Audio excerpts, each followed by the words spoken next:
Selain Partai Nasional Indonesia atau PNI, PKI merupakan partai politik pertama yang didirikan sesudah proklamasi. Meski demikian, PKI bukanlah partai baru, karena telah adanya sejak zaman pergerakan nasional sebelum dibekukan oleh pemerintah Hindia Belanda akibat memberontak pada tahun 1996. Setelah pendatang persetujuan Reveille, timbul pro dan kontra terhadap persetujuan tersebut. Pada waktu itu, Partai Muslimin dan PNI menarik diri dari kabinet. Masyumi dan PNI adalah dua partai besar pendukung kabinet yang dipimpin Amir Shamsuddin. Akibatnya, kabinet Amir Shamsuddin jatuh. Kabinet baru pun dibentuk dengan Muhammad Hatta sebagai Perdana Menteri. Akan tetapi, partai-partai yang berhaluan sosialis komunis tidak ikut dalam kabinet yang baru tersebut. Akibatnya terjadilah pertentangan yang makin tajam antara kelompok sosial komunis dan pendukung kabinet Hatta. Amir Shamsuddin menantang politik pemerintah.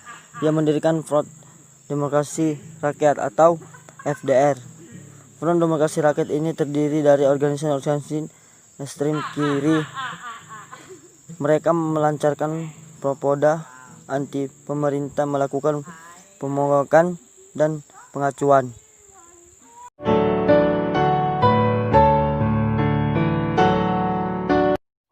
Setelah jatuhnya kabinet Amir Syarifuddin, Presiden Soekarno menunjuk Muhammad Hatta sebagai formatur kabinet 29 Januari 1948 sampai dengan 4 Agustus 1949. Kabinet Hatta mempunyai agenda program kerja diantaranya melaksanakan persetujuan Reveille, mempercepat terbentuknya RIS, melaksanakan rasionalisasi dalam negeri dan pembangunan, menunjuk Muhammad Roem sebagai ketua delegasi Indonesia dari organi FDR Front Demokrasi Rakyat yang dipimpin oleh Amir Syarifuddin, sehingga pada tanggal 5 Juli 1945 kaum buruh yang bermaung di bawah FDR mengadakan pemogokan di pabrik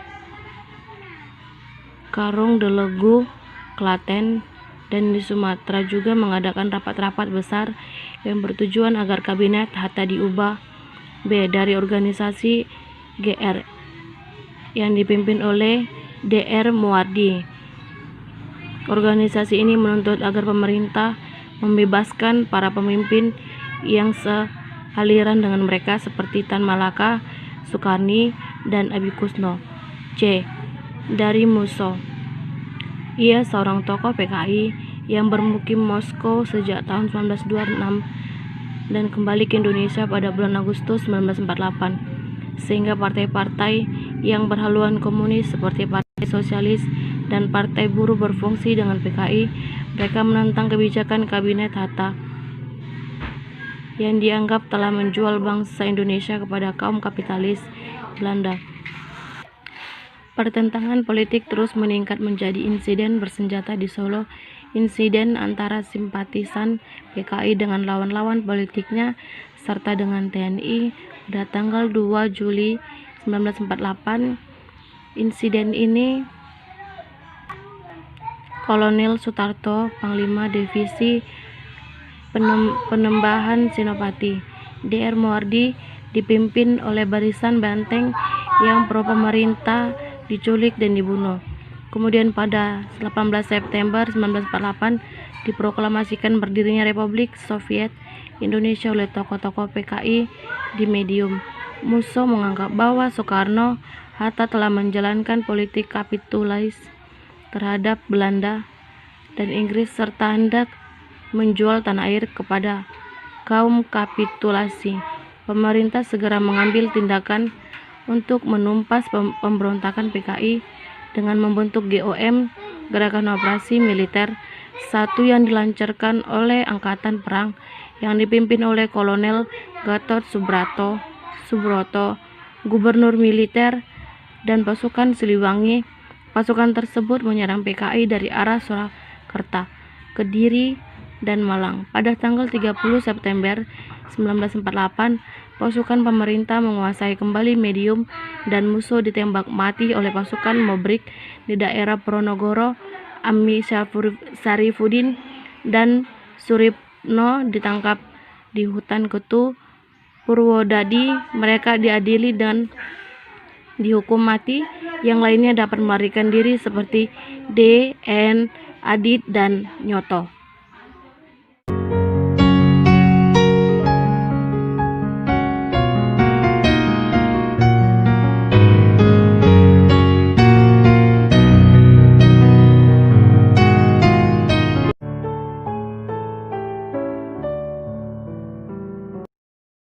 Operasi penumpasan pemberontakan PKI Medium berakhir pada awal bulan Desember 1948.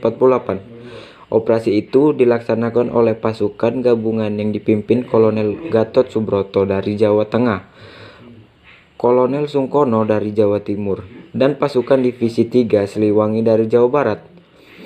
Musuh tertembak dalam pengejaran di Ponorogo, sedangkan Amir Syarifuddin tertangkap dan dihukum mati.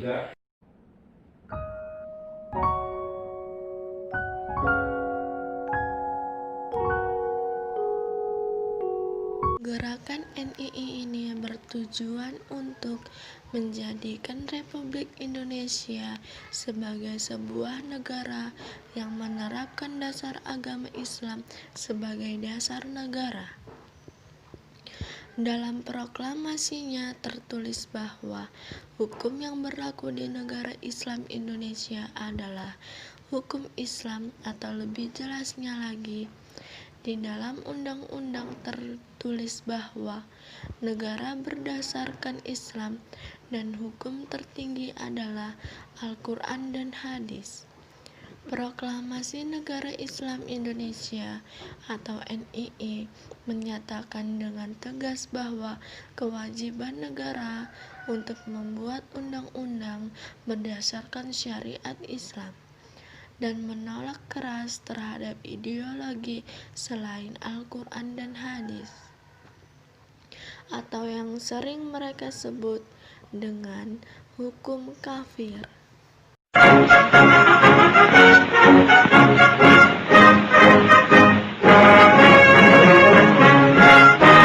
Sesaat setelah kemerdekaan Republik Indonesia diproklamasikan, di Aceh atau Serambi Mekah, terjadi sebuah konflik antara kelompok alim ulama yang tergabung dalam sebuah organisasi bernama PUSA, atau Persatuan Ulama Seluruh Aceh, yang dipimpin oleh Tengku Daud Beureuh, dengan kepala adat atau Ulee Balang.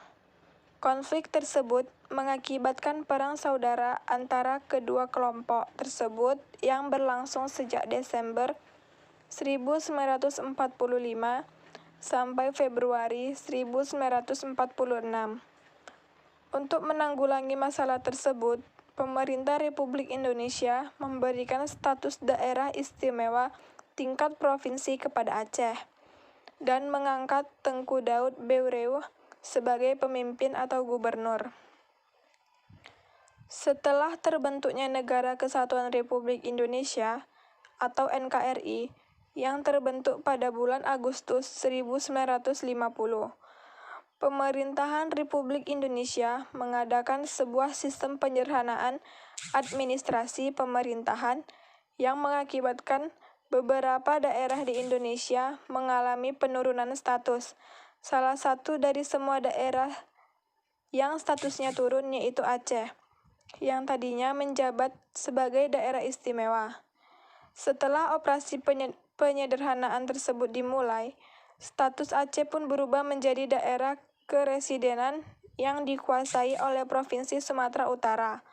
Kejadian itu sangat mengecewakan seorang Daud Beureuh, dan akhirnya Daud Beureuh membuat sebuah keputusan bulat untuk bergabung dengan Organisasi Negara Islam Indonesia atau NII yang dipimpin oleh Sekar Maji Marijan Kartosoewirjo, Peristiwa tersebut terjadi pada tanggal 20 September 1953.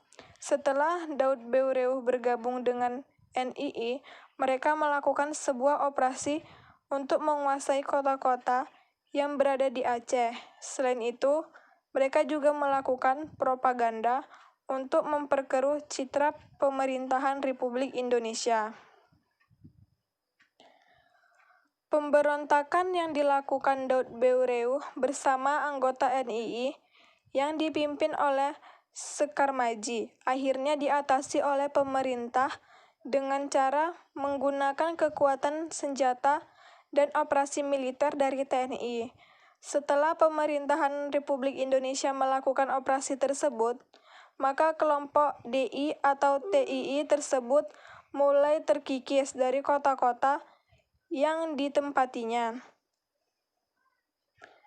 Tentara Nasional Indonesia memberikan pencerahan kepada penduduk setempat untuk menghadiri kesalahpahaman dan mengembalikan kepercayaan kepada pemerintahan Republik Indonesia. Tanggal 17 Agustus sampai 28 Desember 1962 atas nama Prakarsa Panglima Kodami Iskandar Muda, Kolonel M. Jasin mengadakan musyawarah kerukunan rakyat Aceh.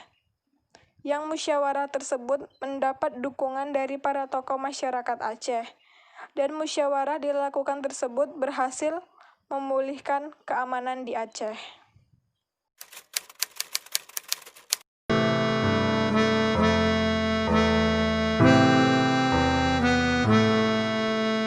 Pada tanggal 7 Agustus 1949, Sekar Maji Marijan Kartosoewirjo secara resmi menyatakan bahwa Organisasi Negara Islam Indonesia atau NII berdiri berlandaskan Kanun Azasi, dan pada tanggal 25 Januari 1945 ketika pasukan Siliwangi sedang melaksanakan hijrah dari Jawa Barat ke Jawa Tengah. Saat itulah terjadi kontrak senjata yang pertama kali antara pasukan TNI dengan pasukan DI atau TII.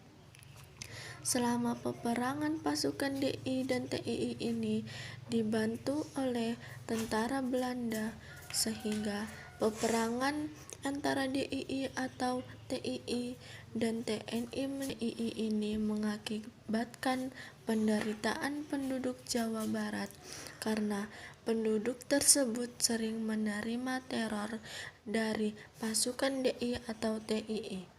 Selain mengancam para warga, para pasukan DI atau TII suka merampas harta benda milik warga untuk mencukupi kebutuhan hidup mereka.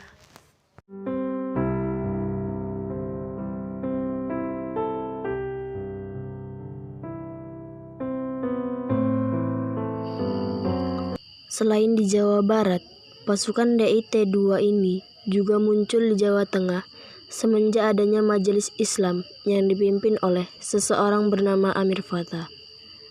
Amir Fattah adalah seorang komandan Laskar Hizbullah yang berdiri pada tahun 1946. Menggabungkan diri dengan pasukan TNI Batalion 52 dan bertempat tinggal di Brebes, Tegal. Amir ini mempunyai pengikut yang jumlahnya cukup banyak. Dan cara Amir mendapatkan para pasukan tersebut yaitu dengan cara menggabungkan para laskar untuk masuk ke dalam anggota TNI. Setelah Amir Fattah mendapatkan pengikut yang banyak, maka pada tanggal 23 Agustus 1949, ia memproklamasikan bahwa organisasi Darul Islam berdiri di Desa Pesanggerahan, Tegal, dan setelah proklamasi tersebut dilaksanakan, Amir Fattah pun menyatakan bahwa gerakan DI yang dipimpinnya bergabung dengan organisasi DI T2 Jawa Barat yang dipimpin oleh Sekar Maji Marijan Kartosoewirjo. Di Kebumen juga terdapat sebuah organisasi bernama Angkatan Umat Islam yang didirikan oleh seorang kiai bernama Muhammad Mahfud Abdurrahman. Organisasi tersebut juga bermaksud untuk membentuk negara Islam Indonesia dan bersekutu dengan Sekar Majim Maridjan Kartosiwarjo. Sebenarnya, gerakan ini sudah didesak oleh pasukan TNI. Akan tetapi, pada tahun 1952, organisasi ini bangkit kembali dan menjadi lebih kuat setelah terjadinya pemberontakan Batalion 423 dan 426 di Magelang dan Kudus. Upaya untuk menumpas pemberontakan tersebut, pemerintah membentuk sebuah pasukan baru yang diberi nama Banteng Radiers. Dengan organisasinya yang disebut Gerakan Banteng Negara, pada tahun 1954 dilakukan sebuah operasi yang disebut Operasi Guntur untuk menghancurkan kelompok DIT-2 tersebut.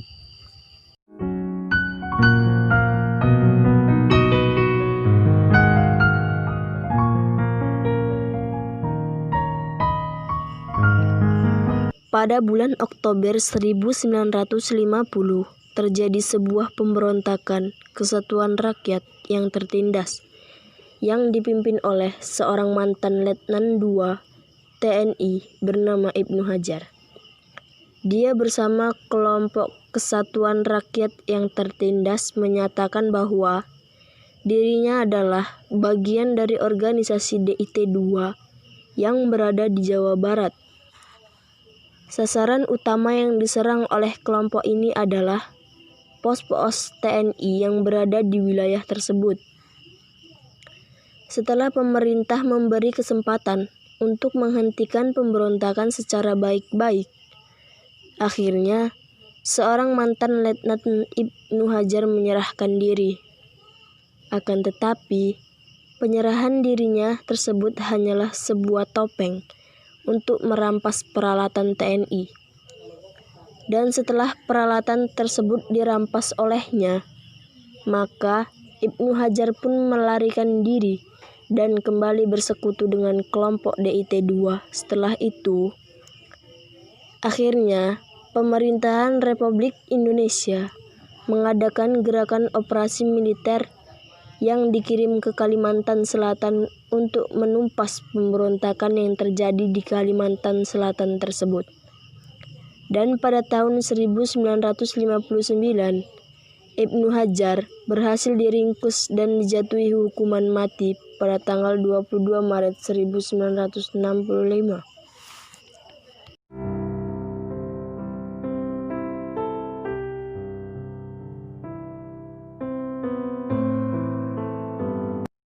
Selain pemberontakan DITII di Aceh, Jawa Barat, Jawa Tengah, dan Kalimantan Selatan, pemberontakan DITII ini juga terjadi di Sulawesi Selatan, yang dipimpin oleh Kahar Muzakar. Organisasi yang sudah didirikan sejak tahun 1951 tersebut baru bisa diruntuhkan oleh pemerintah pada tahun 1965. Untuk menumpas organisasi tersebut dibutuhkan banyak biaya, tenaga, dan waktu, karena kondisi medan yang sangat sulit. Meski demikian, para pemberontak DITII sangat menguasai area tersebut. Selain itu, para pemberontak memanfaatkan rasa kesukuan yang berkembang di kalangan masyarakat untuk melawan pemerintah dalam menumpas organisasi DITII tersebut. Setelah pemerintahan Republik Indonesia mengadakan operasi penumpasan DITII bersama anggota Tentara Republik Indonesia, barulah seorang Kahar Muzakar tertangkap dan ditembak oleh pasukan TNI pada tanggal 3 Februari 1965. Pada akhirnya, TNI mampu menghalau seluruh pemberontakan yang terjadi pada saat itu. Karena seperti yang kita ketahui, Indonesia terbentuk dari berbagai suku dengan beragam kebudayaannya, dan Undang-Undang Dasar 45 yang melindungi beberapa kepercayaan sehingga tidak mungkin untuk menjadikan salah satu hukum agama dijadikan hukum negara.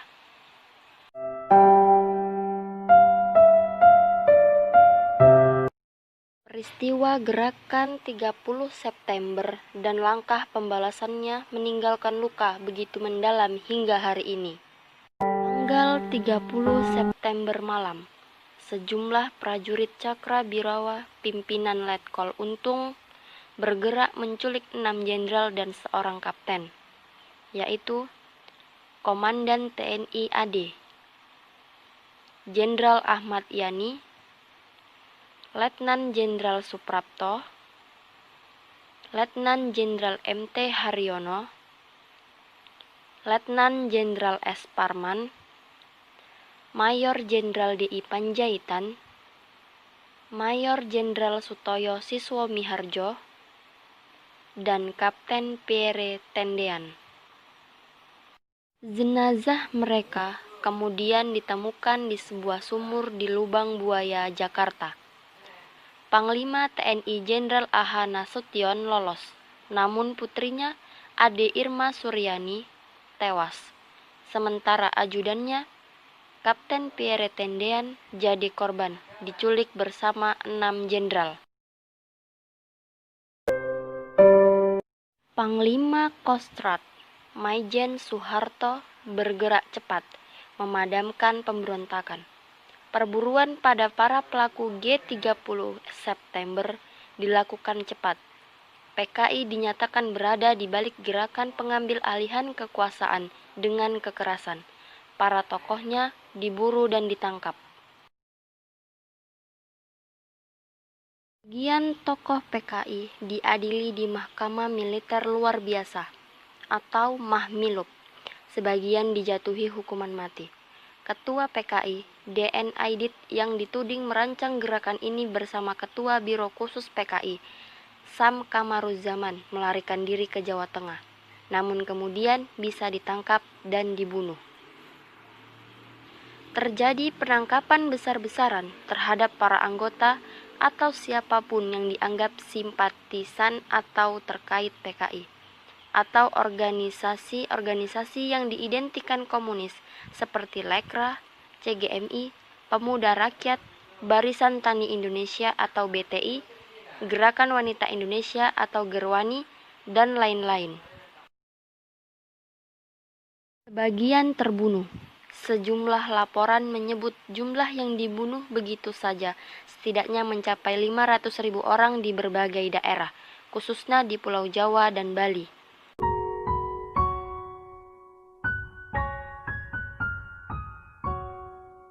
Berbagai kelompok turun ke jalan menuntut pembubaran PKI. Sebagian juga menghancurkan markas PKI di berbagai daerah dan menyerang lembaga-lembaga, toko, kantor, juga universitas yang dituding terkait PKI. Puluhan ribu orang dibuang ke Pulau Buruh, dipekerjakan tanpa pengadilan, termasuk sastrawan yang namanya mendunia, Pramoedya Ananta Toer. Akhirnya, G30 September menandai naiknya Maijen Soeharto dan jatuhnya Presiden Soekarno. Pemerintah Orde Baru kemudian menetapkan 30 September sebagai hari peringatan gerakan 30 September G30S dan tanggal 1 Oktober sebagai hari kesaktian Pancasila. Banyak versi, begitu banyak tafsir, begitu banyak wacana, juga begitu banyak korban, kebencian, dan saling tuding. Sampai sekarang berbagai upaya dan niat untuk menuntaskannya, tutup buku dari bab gelap sejarah Indonesia itu, tak kunjung berhasil.